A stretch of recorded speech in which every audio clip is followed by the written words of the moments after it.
So I'm right here, along with the ride with all of you. Because what I wanted to talk about in this video was the Buffalo Sabres. And no, not the Boston Bruins. I wanted to talk about the Buffalo Sabres because, I'm not gonna lie, I can't really provide any analysis on this. I just wanted to read and react to what Sabres fans are talking about in regards to their ownership. It's been a very big topic amongst NHL circles, not really too much on this YouTube channel because I'm not too educated on it, to be honest, but looking at everything laid out the way it is, oh boy, it's looking really bad for the Buffalo Sabres here. Now, the reason we are on Henri Jokiharju's Elite Prospects page is because of the trade, which sent Jokiharju from Buffalo over to Boston earlier this season.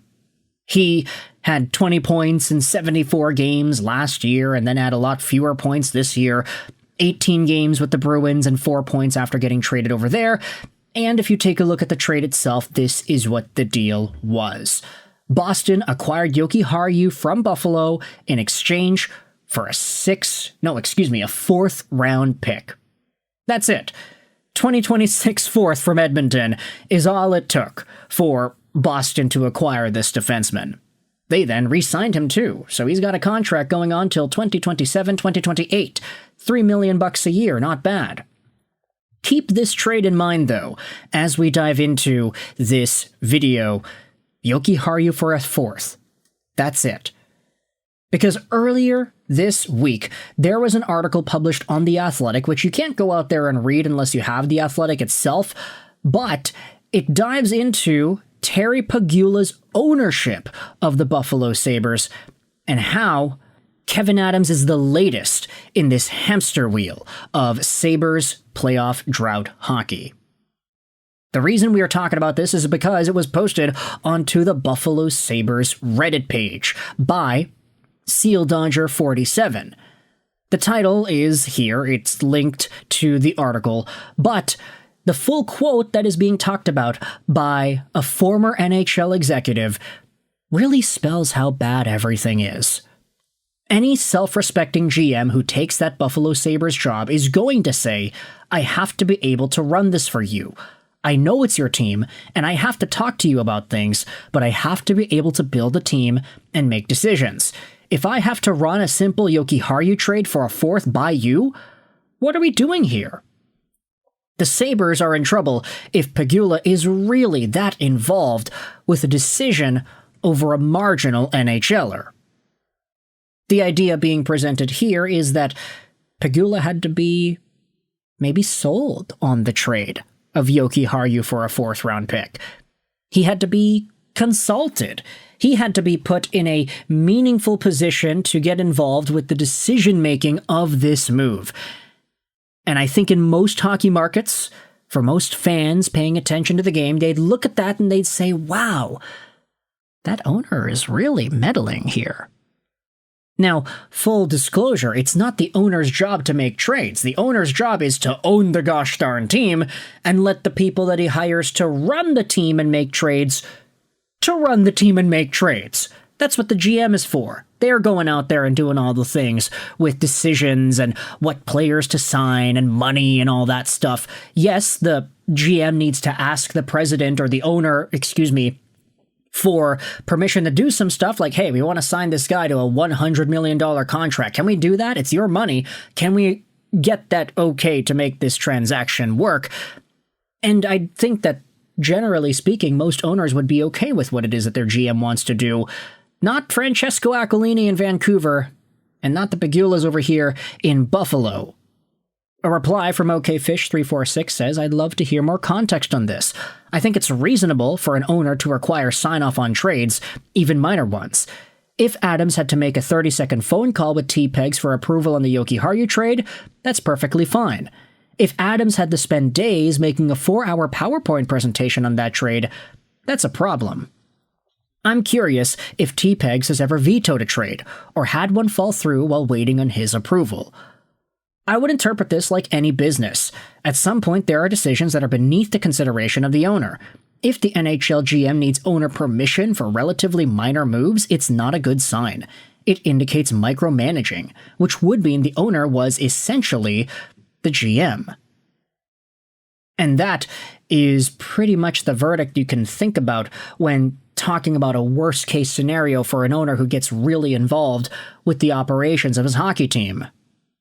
Wasn't Terry reported to have called himself the POHO, president of hockey ops, to someone who had offered their services in that role? According to After the Whistle, that someone was Brendan Shanahan after his exit from the Leafs this year. Let's go over to another comment thread over here.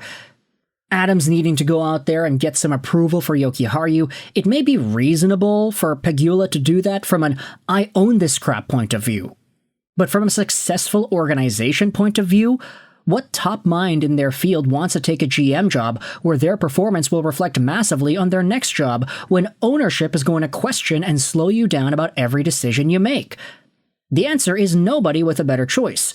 Most owners are not that involved in decisions like that because the owner has no gosh darn clue what Jokiharju is worth and can't offer a valuable opinion other than make me feel involved. It's baby caretaking stuff. Which is exactly why Buffalo gets stuck with crap GMs and first-timers like Adams, because no self-respecting real GM wants this crap show of a job. There are some other comments over here. This is why I've been more lenient on Kevin Adams. I honestly don't think it matters who our GM is. We all know Terry is running the show. If the Sabres were playing in the Northeast like Boston, New York, and Philly, or up further north in any Canadian market, they'd be getting even more grief for this never-ending drought, and Buffalo is already a rabid hockey market as it is. Pegula needs to admit he's not a deity and let the hockey people take over day-to-day operations like he did with the Bills. It's beyond incompetence now. This is malpractice. Another reply says we should all know now. It's improbable, statistically, to go 14 years and not make playoffs in a league where 50% of the teams make it.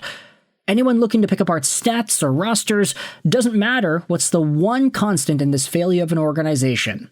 It's Terry. Not to be pedantic, but it's basically statistically impossible, not literally statistically impossible. Yeah, okay. The Sabres haven't made the gosh darn playoffs since 2011, a playoff run which I hold very near and dear to my heart, not because I'm a Sabres fan, but because I'm a fan of the team that made the gosh darn finals and ended up losing to Boston in 7 games. But Buffalo made the playoffs that year. They lost to, I believe it was Philadelphia in the first round, and that was their last taste of playoff hockey since. Ryan Miller was in net at that time. It was long ago. Kevin from accounting has the job because he's the only one that lets Pegula have input, which probably means he gets to keep the job as long as he wants. We are screwed. So all this stemming from a Jokiharju trade conversation that admittedly is pretty bad. The guy got traded for a 4th-round pick, and that's being treated like the end of the world because, hey, if the ownership is not going to allow a trade that small to be made without his permission or his input, then what else is he going out there and asking this team to do? What else is he demanding his GM do instead of other things? And how can Kevin Adams do his job?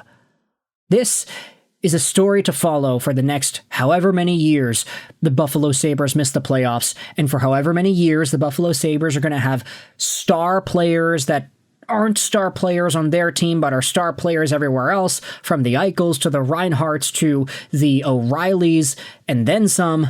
Let me know your thoughts in the comment section below. How do you feel about the Kevin Adams Pegula show in Buffalo?